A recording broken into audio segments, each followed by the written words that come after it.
అన్ని గత వారం పెంచినట్లుగా మళ్ళీ ఒకసారి అందరం కలిసి 37వ కీర్తన మొదటి వచనం అందరం కలిసి చదువుకుందాం. Psalm 37 verse 1. చెడ్డవారిని చూచి నీవు వ్యసన పడకుము, దుష్కార్యములు చేయు వారిని చూచి మత్సర పడకుము.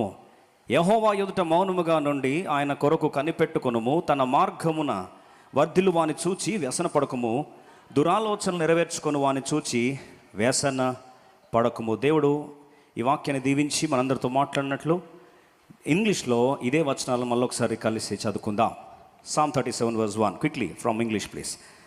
స్క్రీన్లోనే మనకు వస్తుంది వచనం, మనం చూస్తూ కలిసి మనందరం కలిసి చదువుకుందాం. త్వరగా 37వ కీర్తన మొదటి వచనం అందరం కలిసి ఇంగ్లీష్లో చదువుకుందాం. Fret not thyself because of evil doers, neither be thou envious against the workers of iniquity. Fret not, వ్యసన పడకుము. మన భాషలో చెప్పాలంటే don't be frustrated. Don't be frustrated. ఎందుకొరకు మనం ఫ్రస్ట్రేట్ అవుతాం మన జీవితంలో? గత వారము ఇద్దరి వ్యక్తుల జీవితాన్ని మనం చూస్తూ వచ్చాం. ఈరోజు ఇంకొక ఇద్దరిని త్వరగా సంక్షిప్తంగా మనం చూడబోతున్నాం. చాలాసార్లు మన జీవితంలో వద్దనుకున్నా సరే ఒక ప్రాంతంలో ప్రతి వ్యక్తి ఫ్రస్ట్రేట్ అయ్యే ఒక ప్రాంతం ఉంది. అది ఏ ప్రాంతము అంటే సమయము ఆలస్యమయ్యే పరిస్థితుల్లో. వెన్ టైమ్ గెట్స్ డిలేడ్, మనకు తెలియకుండానే వి గెట్ ఫ్రస్ట్రేటెడ్. ఎప్పుడైనా పరిస్థితులు మనం ఏదైనా దేని గురించి ఎదురు చూస్తున్నాం అనుకో, ఏదైనా జరగాలి అని ఎదురు చూస్తున్నాం, అది కెరియర్లో కావచ్చు, వివాహంలో కావచ్చు, వాగ్దాన నెరవేర్పులో కావచ్చు, లేదా కొన్నిసార్లు పదోన్నతి విషయంలో కావచ్చు, ప్రమోషన్లో కావచ్చు, ఏదైనా కొన్నిసార్లు మన పక్షంలో జరగాల్సిన న్యాయము జరగలేదని ఆలస్యంలో ఎదురు చూస్తూ చాలాసార్లు భంగపడుతూ వ్యసన పడుతూ ఫ్రస్ట్రేట్ అయిపోతున్నట్లయితే ఇక్కడ కీర్తన జ్ఞాపకం చేస్తూ ఉన్నాడు, డోంట్ బీ ఫ్రస్ట్రేటెడ్. దయచేసి వ్యసన పడొద్దు. అయితే ప్రశ్న ఏంటంటే, వ్యసన పడకుండా ఉండడానికి పరిష్కారం ఏంటట? అందుకొరకే దేవుడు తన కార్యాన్ని నెరవేర్చాలని ఆశపడుతున్నప్పుడు సమయము గురించి ప్రత్యేకముగా దేవుడు తన శైలిలో పరిచర్య చేస్తున్నప్పుడు హబక్కుకు గ్రంథము 2వ అధ్యాయము 3వ వచనం, book of Habakkuk chapter 2 verse 3. Let's all read together. అందరం కలిసి హబక్కుక్ గ్రంథము 2వ అధ్యాయము 3వ వచనాన్ని కలిసి ప్రార్థన పూర్వకంగా చదువుకుందాం. Book of Habakkuk chapter 2 verse 3. Let's all read together once again please. అందరం కలిసి చదువుకుందాం. ఆ దర్శన విషయము నిర్ణయ కాలమున జరుగును, సమాప్తమగుటకై ఆతురపడుచున్నది, అది తప్పక నెరవేరును. అది ఆలస్యముగా వచ్చినను దాని కొరకు కనిపెట్టుకొనుము, అది తప్పక జరుగును, జాగు చేయక వచ్చును. ఇక్కడ ఒక మాట గమనిస్తాం. ప్రవక్తతో ప్రభు మాట్లాడుతూ అంటున్నాడు, నా సంఘానికి చెప్పు. ఎందుకు? నా సంఘము, నా ప్రజలు ఫ్రస్ట్రేట్ అయిపోతూ విసిగిపోతూ చివరికి నిరీక్షణ కోల్పోయి వారి ఆత్మీయ జీవితాన్ని కుప్పగొల్చుకుంటున్నారు. దయచేసి నా సంఘంతో చెప్పు. ఏమని చెప్పాలి? చూడండి 2వ అధ్యాయం 3వ వచనంలో, ఆ దర్శన విషయము నిర్ణయ కాలమున జరుగును. ఎప్పుడు జరుగుతుందంటండి? నిర్ణయ కాలము, అపాయింటెడ్ టైం. మరి అపాయింటెడ్ టైంలో జరుగుతుందని గ్యారంటీ ఏంటి? అక్కడ రాయబడిన మార్చు, అది ఆలస్యముగా వచ్చినను దాని కొరకు కనిపెట్టుము, అది తప్పక జరుగును, జాగు చేయక వచ్చును. తప్పకుండా జరుగుతుంది. అది ఆలస్యమయ్యే ప్రసక్తి లేదు.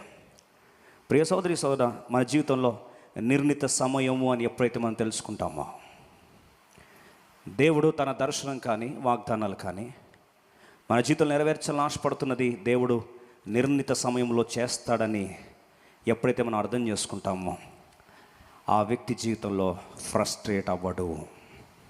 ఈరోజు ఫ్రస్ట్రేషన్కి పరిష్కారంగా ఒక బ్రదర్ని అలాగే ఒక సిస్టర్ని, ఇద్దరిని పరిచయం చేస్తాను.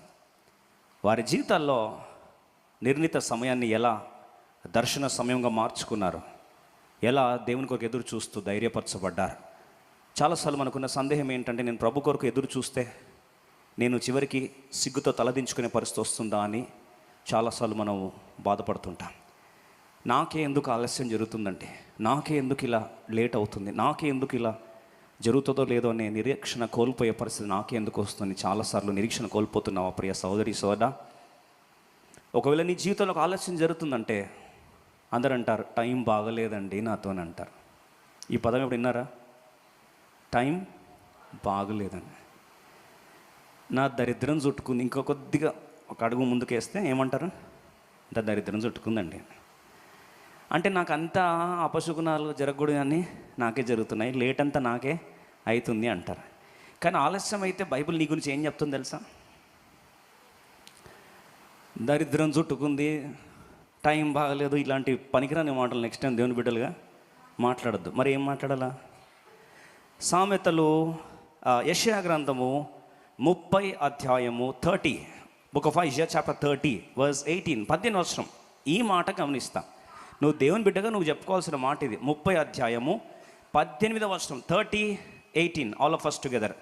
కావున మీ యందు దయ చూపవలనని యెహోవా ఆలస్యము చేయుచున్నాడు, మిమ్మును కరుణింపవలనని ఆయన నిలవబడి ఉన్నాడు. యెహోవా న్యాయము తీర్చు దేవుడు, ఆయన నిమిత్తము కనిపెట్టుకుని వారందరూ ధన్యులు. దాన్ని మనం రాసుకుంటాం, దాన్ని సరే అర్థం చేసుకోక. ప్రభు కొరకు ఎదురు చూచేవారు దరిద్రులు అని మనం రాసుకుంటాం. కానీ వాస్తవం వాక్యం ఏం చెప్తుంది? ఏం చెప్తుంది? అలా సరే ఆఖరి లైన్, ఆయన నిమిత్తము కనిపెట్టుకొని వారు, వెయిట్ చేయువారు అందరూ ధాన్యులో. ఇప్పుడు ఎదురు చూసేవారు ఎవరండి? ఎవరు? ఇక్కడ ఎంతమంది ధన్యులని ఫీల్ అవుతున్నారు? Praise the lord. దేవుడు ధన్యులుగా తెరపరచును గాక. నీ జీవితం లేట్ అవుతుందా? ఆలస్యం అవుతుందా? నువ్వేం చెప్పాలి? దరిద్రుని, టైం బాగోలేదు అంతా, ఏం చెప్పాలి? చెప్పరేంటండి? యెహోవా కొరకు కనిపెట్టుకుని వారు ధన్యులో. బ్లెస్సెడ్. నేను ప్రభు కొరకు కనిపెట్టుకున్నా, నేనేమవుతా? ధన్యుణ్ణి, ధన్యురాలను అవుతాననే ధైర్యం సత్యమే నీకు బయలుపరుస్తుంది. అందుకో ప్రభు అన్నాడు, సత్యం మిమ్మల్ని ఏం చేస్తుంది? సత్యం నెల వరకు బంధకాలు ఉంటాం. ప్రభా ఆలస్యం అవుతుందైనా నా అంత దరిద్రుడు ఇవ్వలేడు ప్రభా, నాకెందుకు అన్ని కష్టాలు ప్రభా, నా కెరియర్ కానీ, పెళ్ళి కానీ, స్థిరం కానీ, ప్రమోషన్ కానీ, జాబ్ కానీ అన్నీ నాకే చుట్టుకున్నాయి ప్రభా, కాబట్టి దరిద్రుణ్ణి అంటారా? బైబిల్ ప్రకారం ఏం చెప్పాలి? యెహోవా కొరకు కనిపెట్టుకుని వారందరూ. ఈ రోజు నుంచి నోరు లాంగ్వేజ్ మారాలి. ఏమనాలండి? లేట్ అవుతుందండి, అందరూ లేడు అన్నప్పుడు ఏమనాలా? I am blessed. నేను ధన్యుణ్ణి, ధన్యురాలని. ఎందుకంటే దర్శన కాలంలో జరిగేది దేవుడు తప్పక జరిగిస్తాడట. అది తెలుసుకోవడానికి ఇద్దరు వ్యక్తులు మీకు పరిచయం చేస్తా. మొదటి వ్యక్తి 1 సమూయేలు 3వ అధ్యాయం 10. త్వరగా సమయ హద్దుబాట్లు అనుకున్న ఈరోజు గంభీరమైన దినం. చాలామంది గమ్యస్థాలను దేవుడు మార్చాలని ఆశపడుతున్న దినం నిస్సందేహంగా. అందరం కలిసి 1 సమూయేలు 3వ అధ్యాయం 1 Samuel chapter 3 verse 19, 19 కలిసి చదువుకుందాం. 1 Samuel 3:19 అందరం కలిసి చదువుకుందాం. సమూయేలు పెద్దవాడు కాగా యెహోవా అతనికి తోడై ఉండెను, అతని మాటలలో ఏదియో ఒక్కటి కూడా తప్పిపోలేదంటండి. అంటే ఆయన చెప్పిన మాటల్లో ఒక్క మాట కూడా, not even a single word was failed. ఒక్క మాట కూడా తప్పిపోలేదట. అంటే ఒక మాటలో చెప్పాలంటే సక్సెస్ రేట్ ఎంత? 100%. ఈ సత్యంని మనం సరిగా అర్థం చేసుకోకపోతే, వాస్తవంగా సత్యము 100% సక్సెస్ రేట్ అయితే, దేవుడు చెప్పిన మాట సమూయేలు మాటగా మారింది. ఎందుకంటే యెహోవా ఎవరు తోడున్నాడు? సమూయేలు తోడున్నాడు. కనుక దేవుని మాట ఎవరి మాట అయింది? సమూయేలు మాట అయింది. ఇప్పుడు దేవుని మాట సమూయేలు మాట అయితే, దేవుడు చెప్పిన మాట కానీ సమూయేలు చెప్పిన మాట ఒక్క మాట కూడా తప్పి పోలేదని. మరి ఒక్క మాట తప్పిపోయినప్పుడు, సక్సెస్ రేట్ 100% అయినప్పుడు, చెప్పిన ప్రతి మాట ఈయన ఏం చేయాలి? నెరవేర్పుని కళ్ళారా చూడాలి కదా. ఇప్పుడు తన జీవితంలో చాలా పవర్ఫుల్ వాగ్దానాలు, పవర్ఫుల్ ప్రాఫెసీస్, ప్రవచనాలు రెండే చెప్పాడు. చూడండి, ఆ రెండు కూడా ఏ రీతిలో, ఎప్పుడు, ఎలా నెరవేరాయి, ఎలా నెరవేరలేదో కళ్ళ ముందు మీకు కనిపించాలని దేవుడు వాక్యాన్ని మరొకసారి బయలుపరచాలని ఆశపడుతున్నాడు. 1 సమూయేలు 13వ అధ్యాయం 13 1 Samuel chapter 13 verse 13 please. 13 of 1 Samuel. ఇప్పుడు ఒక పవర్ఫుల్ ప్రాఫెసీ, అద్భుతమైన వాగ్దానం, అద్భుతమైన ప్రవచనాన్ని ఆ దైవజనుడైన సమూయేలు చెప్తే, ప్రభు అంటాడు ఒక్క మాట ఫెయిల్ అవ్వలేదంటే, అసలు చూడండి, మొదటి మాట పవర్ఫుల్ ప్రాఫెసీ చెప్తున్నాడు. అందరం కలిసి చదువుకుందాం. అందుకు సమూయేలు ఇట్లా, నేను నీ దేవుడైన యెహోవా నీకు ఇచ్చిన ఆజ్ఞను నీవు అవివేకపు పని చేసేతివి గైకొనక, నీ రాజ్యము ఇశ్రాయేలీయుల మీద సదాకాలము సిద్ధపరచుటకు యెహోవా తలచి ఉండెను, అయితే నీ రాజ్యము నిలవదు. ఫస్ట్ వాగ్దానం ప్రాఫెసీ చెప్తున్నాడు. అయ్యా గమనించు, నీ రాజ్యము నిలవదు. సౌల మొదటి రాజుగా దేవుడిని ఏర్పరచుకున్నాడు, ఫస్ట్ కింగ్గా దేవుడిని ఏర్పరచుకున్నాడు. కానీ ఆయన మాట నువ్వు వినలే. ఇప్పుడు దేవుడు చెప్తున్నాడు, నీ రాజ్యము ఇక మీదట నిలవదు. 13వ అధ్యాయంలో చెప్పేశాడు. చెప్పిన తర్వాత అందరు ఎక్స్పెక్ట్ చేస్తున్నారు. సౌలు కూడా వణికిపోయాడు. అయ్యా అయ్యా వద్దయ్యా వద్దయ్యా వద్దయ్యా అని చెప్పి వస్త్రపు చెంగు పట్టుకుంటే చెంగు ఏమైందండి? సినిపోయింది.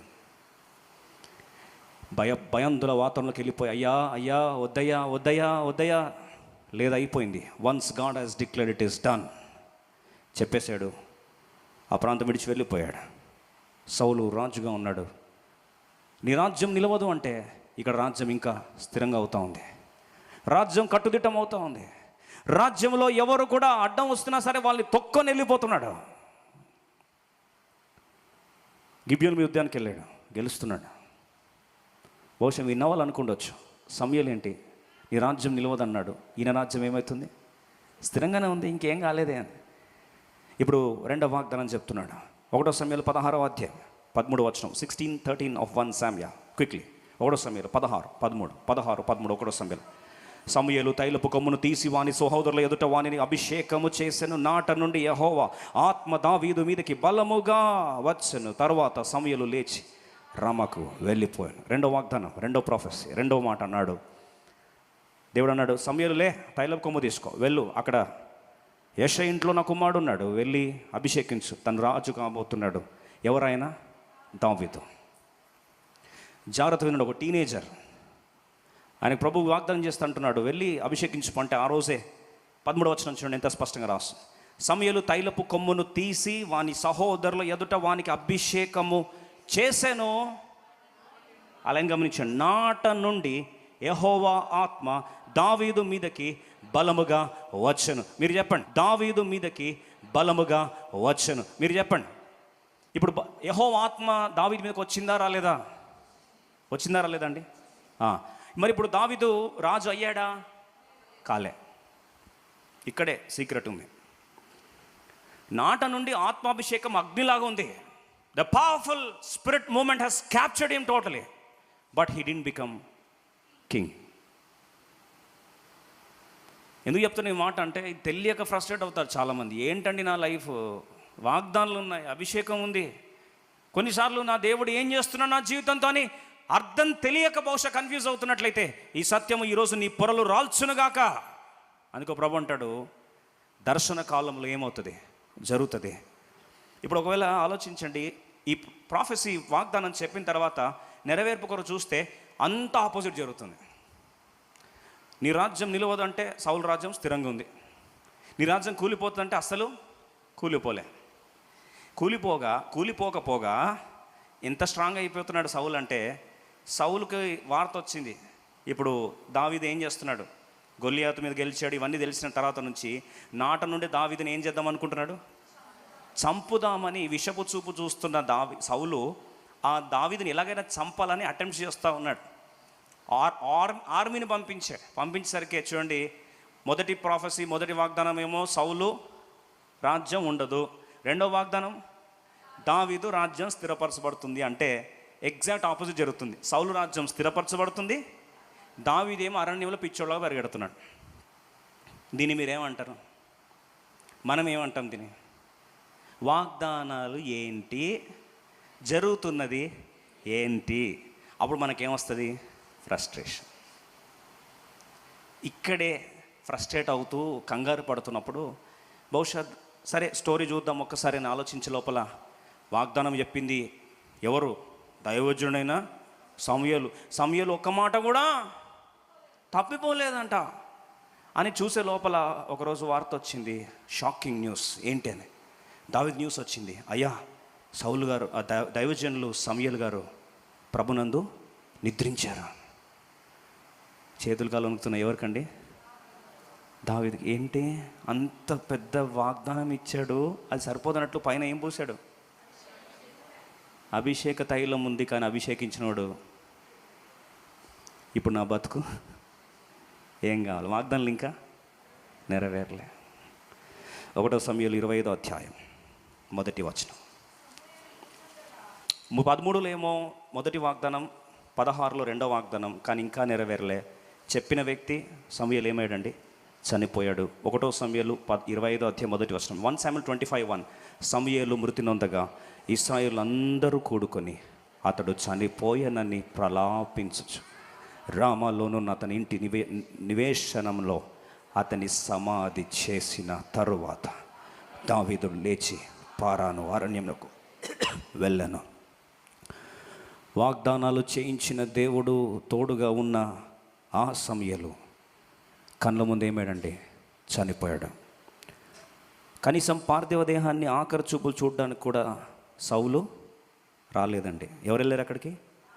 దావీదు వెళ్ళాడు. రాజులాగా వెళ్ళలే, అరణ్యంలో పిచ్చోళ్ళలాగా పరిగెడుతూ ఒక శరణాగతునిగా, ఒక రెఫ్యూజీగా, ప్రాణం బ్రతుకు జీవుడాని అరచేటి గుప్పిట్లో పెట్టుకొని పరిగెడుతున్న వ్యక్తికి వెళ్ళాడు. ఆఖరి చూపులు చూద్దాం లోపలికి వెళ్తే. బహుశా నేను అనుకోవడం ఎమోషనల్ మూమెంట్ అనుకుంటున్నాను నేను.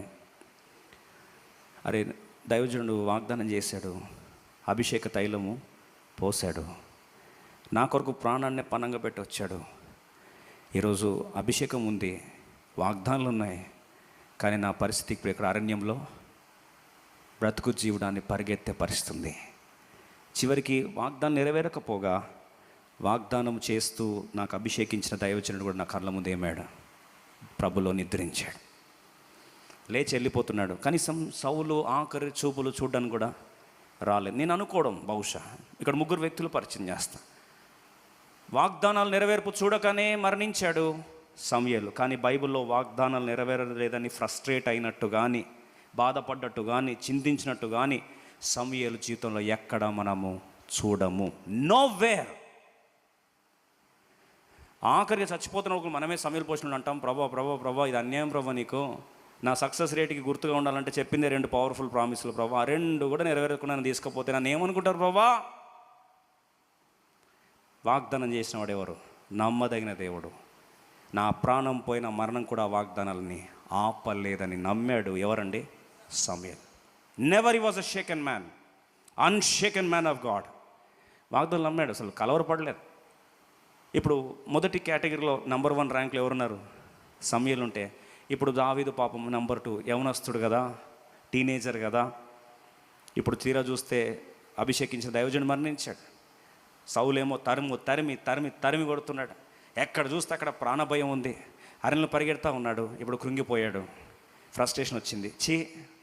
దుష్టులందరూ బాగా అవుతున్నారు, దుర్మార్గుడు బాగా అవుతున్నాడు, నేనెందుకు ఇలా అరణ్యంలో పరిగెత్తాల్సిన పరిస్థితి నాకు ఎందుకు వచ్చింది? అప్పుడు దేవుడు మాట్లాడుతున్నాడు. 37వ కీర్తన. ఇప్పుడు రండి చదువుదాం. 1వ వచనం. Psalm 37 verse 1. 37వ కీర్తన మొదటి వచనం అందరం కలిసి చదువుదాం. 37 Psalm verse 1 అందరం కలిసి చదువుదాం. చెడ్డవారిని చూచి నీవు వ్యసన పడకము, దుష్కార్యములు చేయు వారిని చూచి మత్సరపడతావు. 7వ వచనం. ఆయన చెప్తా ఉన్నాడు, యెహోవా ఎదుట మౌనముగా నుండి ఆయన కొరకు కనిపెట్టుకొనము, తన మార్గమున వర్ధిల్లు వాని చూచి వ్యసన పడకము, దురాలోచనను నెరవేర్చుకుని వాని చూచి వ్యసన పడద్దు. ఫ్రస్ట్రేట్ అవ్వద్దు.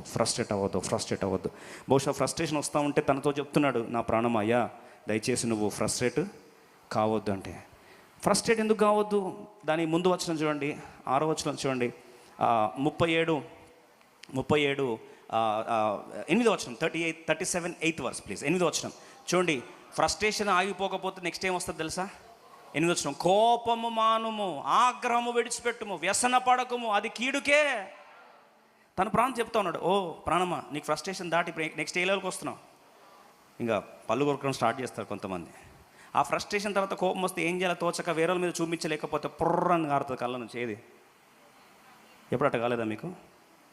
నిస్సహాయ స్థితిలో ఫ్రస్ట్రేషన్ పీక్ అయితే టకటకటకటక ఏది కారుతుందండి? నీళ్ళు కారుతుంది. కొన్నిసార్లు అది కూడా నీరు గారలేని పరిస్థితి అనుకోండి. కోపం వస్తే చున్నీ ఎక్కడ, ఎండ్రిన్ ఎక్కడ, ఇవే గుర్తొస్తాయి. ఎందుకు? ఆ కోపం, బాధ తట్టుకోలేక, పెయిన్ తట్టుకోలేక నిస్సహాయ స్థితి వచ్చేసరికి ఆత్మహత్య చేసుకొని ఎండ్ అయిపోదాం అనిపిస్తుంది. అప్పుడు రాస్తున్నాడు, కోప్పడకు, కోపం మానుము. 8 కోపం మానుము, ఆగ్రహం విడిచిపెట్టుము, వ్యసన పడకము, అది కీడుకే. ఫ్రస్ట్రేట్ అవ్వద్దు, జాగ్రత్త. ఇంకా నువ్వు కీడు చేసుకుంటున్నావు, ఆగు. దేవుని కొరకు కనిపెట్టుకో. యెహోవా కనిపెట్టే వాళ్ళు ఏమవుతారు? ధన్యులు అవుతారు. ఇప్పుడు ఒకవైపు నంబర్ 1లో శామ్యూయల్ ఉంటే ఫ్రస్ట్రేట్ అవ్వలేదు. రెండో వ్యక్తి అప్పుడప్పుడు ఫ్రస్ట్రేట్ అవుతే పాటలు రాసుకున్నాడు. ఏమని? ఫ్రస్ట్రేట్ అవ్వద్దు అని. ఇప్పుడు మూడో వ్యక్తి ఎవరండి? సౌలు. జీవితం అంతా వాస్తవంగా రాజ్యాభిషేకం పొందిన వ్యక్తి, రాజ్యాభిషేకం పోయింది, కానీ పట్టాభిషేకం మాత్రం ఉన్నాడు. అదే రాజ్యంలో కూర్చొని ఉన్నాడు. ఏం రాజ్యం పోవట్లే. మనసులో అనుకుంటూ బహుశా ఈ సమయంలో చచ్చిపోతే నేను ఎందుకు పోవాలా? చెప్పాడు కదా ఏమని, నీ రాజ్యం నిలవదా అంటాడా? పెద్ద చెప్పింటి మనం కూడా ఇదే అంటాం కదా వెనకాల నుంచి. పెద్ద చెప్పిండు. ఏమైంది? చెప్పినోడే వేయండు అంటామా లేదండి? చెప్పినోడే వేయండు, నేను మాత్రం చక్కగా ఉన్నా. నీ రాజ్యం నిలవదన్నాడు. నువ్వు నిలవలేదు ఆయన, నువ్వే పోయినావు, రామోల సమాధి ఉంది నీది, నా రాజ్యం మాత్రం మంచిగా అని గర్వించి చివరికి ఏమాడు తెలుసా అండి? సౌలు తన ఆత్మను తానే పొడుచుకొని, తన ప్రాణం తానే పొడుచుకొని ఆత్మహత్య చేసుకొని చచ్చిపోయాడు. లేట్ అయినంత మాత్రాన నాకు నెరవేరలేదని అహంకారంతో వెళ్ళిపోతే ఆత్మహత్య చేసుకొని చచ్చిపోయాడు సౌలు. ఆలస్యం అవుతుందని ఫ్రస్ట్రేట్ అయినప్పుడు పాట పాడుతూ, ప్రభులో నా ప్రాణమ వ్యసనపడవద్దు అని చెప్పుకొని, కోపం తెచ్చుకోవద్దు, కీడుకు అవుతుందని చెప్పి తను సెట్ చేసుకున్నవాడు దావీదు.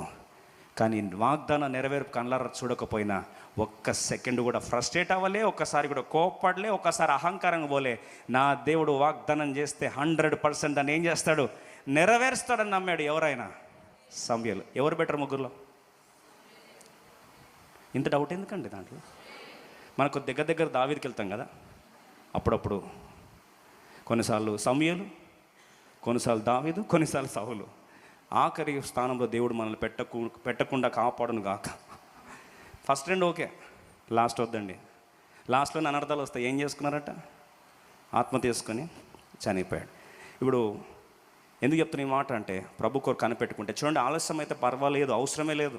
ప్రతిరోజు పరిగెత్తి ప్రతిరోజు జరగాల్సిన అవసరం ఏమీ లేదు. దేవుని టైంలో ఒక్క మాట నువ్వు ఇదే చూపిస్తే ఆ రేంజే వేరు.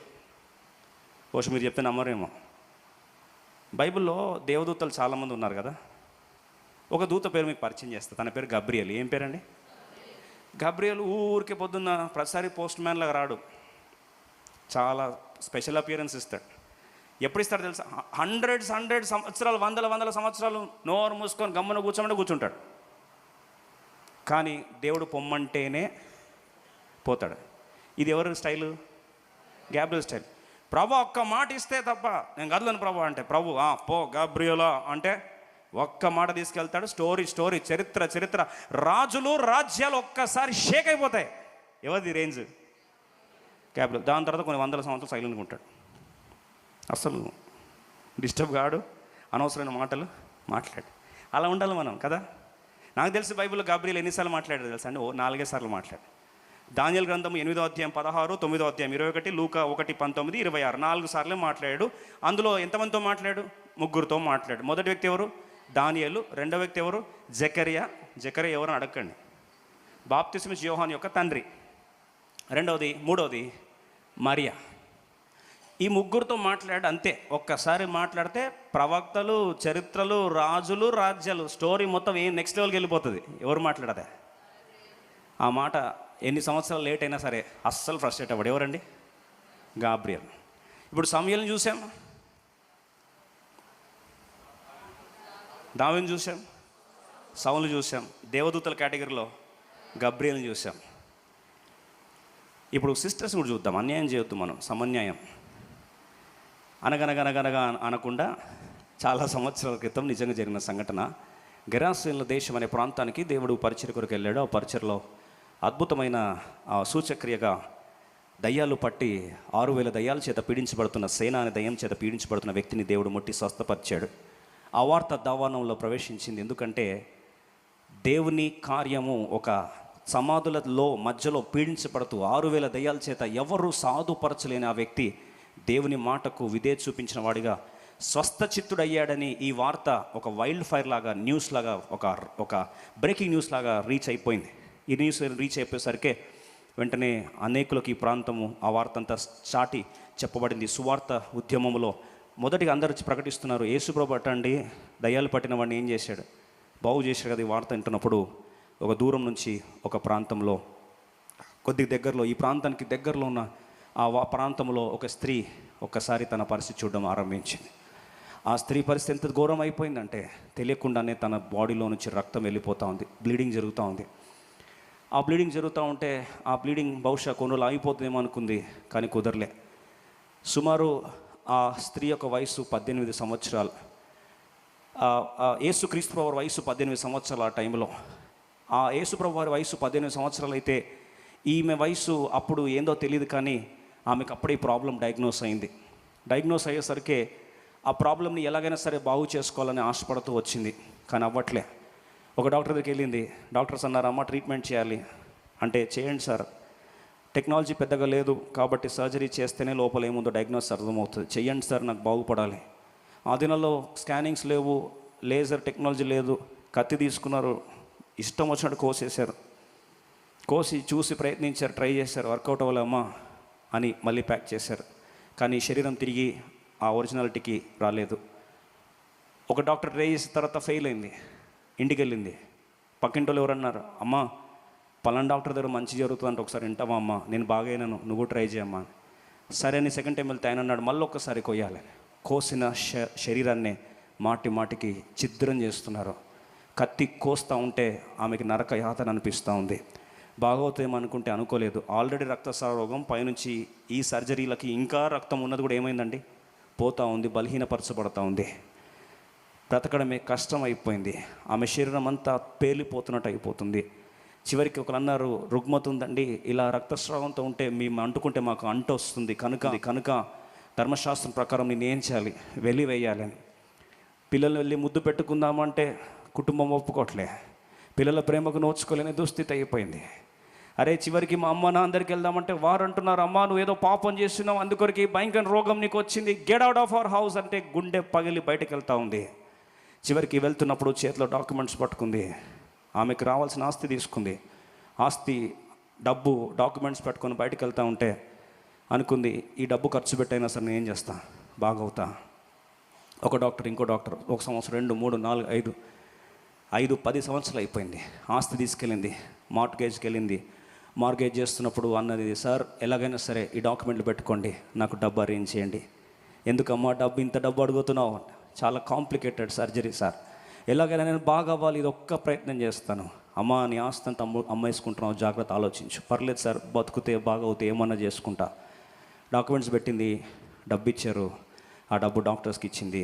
వాళ్ళు ఎక్స్పెరిమెంట్ చేశారు, శరీరాన్ని ఛిద్రం చేశారు, మాంసపు ముద్దగా మారింది. పరిష్కారం రాలే. ఫ్రస్ట్రేట్ అయిపోయింది, వ్యసన పడిపోయింది. అందరూ ట్రై చేసింది. ఆస్తి పోయింది, అందం పోయింది, శరీరం పోయింది, రక్తం పోయింది, అన్నీ పోయినాయి, కుటుంబం పోయింది.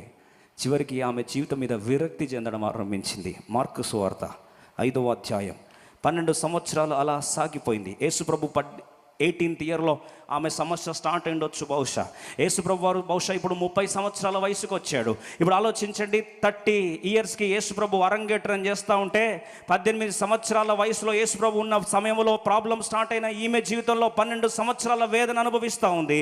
అక్కడ అందరం కలిసి మార్కు సువార్త 5వ అధ్యాయము ఒకసారి 25 వచనం చదువుదాం. మార్కు సువార్త 5:25. 12 ఏళ్ల నుండి రక్తస్రావ రోగం కలిగిన ఒక స్త్రీ ఉండెను.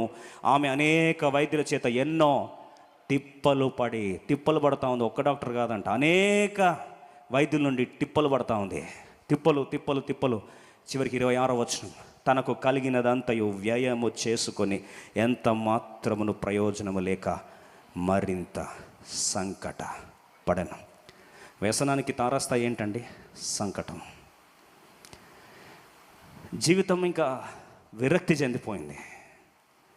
ఇంకా నా బతుకు మారదు, ఆశల నడి ఆశలైపోయాయి. నాకు దర్శనకాలం ఉందా? నా జీవితం బాగవుతుందంటారా? నా దేవుడు నిజంగా నన్ను బాగు చేస్తాడా? ఇలాంటి ప్రశ్నల మధ్యలో ఒకరోజు న్యూస్ వస్తూ ఉంది. చూడండి, ఈరోజు చాలామంది మందిరానికి వస్తారు. మందిరాలు చాలా సంవత్సరాలుగా మందిరానికి వస్తున్నామేమో. 2 రకాలుగా ప్రజలు చీలిపోతారు మందిరానికి వచ్చిన తర్వాత. ఆయన వాక్యం దగ్గరికి వినిన తర్వాత ప్రభు అంటాడు, నా వాక్యము ఒక్కసారి విడుదలైన తర్వాత తిరిగి ఖాళీగా నా యొద్దకు రాదు, it will never come back void అంటూ మీ అని వాగ్దానం చేశాడు సజీవుడైన, సృష్టికర్త అయిన, సర్వశక్తుడైన దేవుడు. అయితే మందిరానికి వచ్చి కూడా వాక్యాన్ని సరైన కోణంలో అంగీకరించకపోతే వారి జీవితంలో ఏమి మార్పు కనిపించదు. కానీ సరైన కోణంలో అంగీకరించే వారి జీవితం, స్టోరీ దేవుని మందిరానికి వచ్చిన తర్వాత ఎలా వచ్చారో అలా తిరిగి వెళ్ళరో, వారి జీవితం ఏమవుతుందండి? మారిపోతుంది. a powerful life changing experience. They go to the breakthrough in their life. సంవత్సరాల ప్రార్థన, సంవత్సరాల ప్రయాస, ఒక్క దేవుని సన్నిధిలో వారి చరిత్ర దర్శనం పొందిన పిమ్మట మారిపోతారు.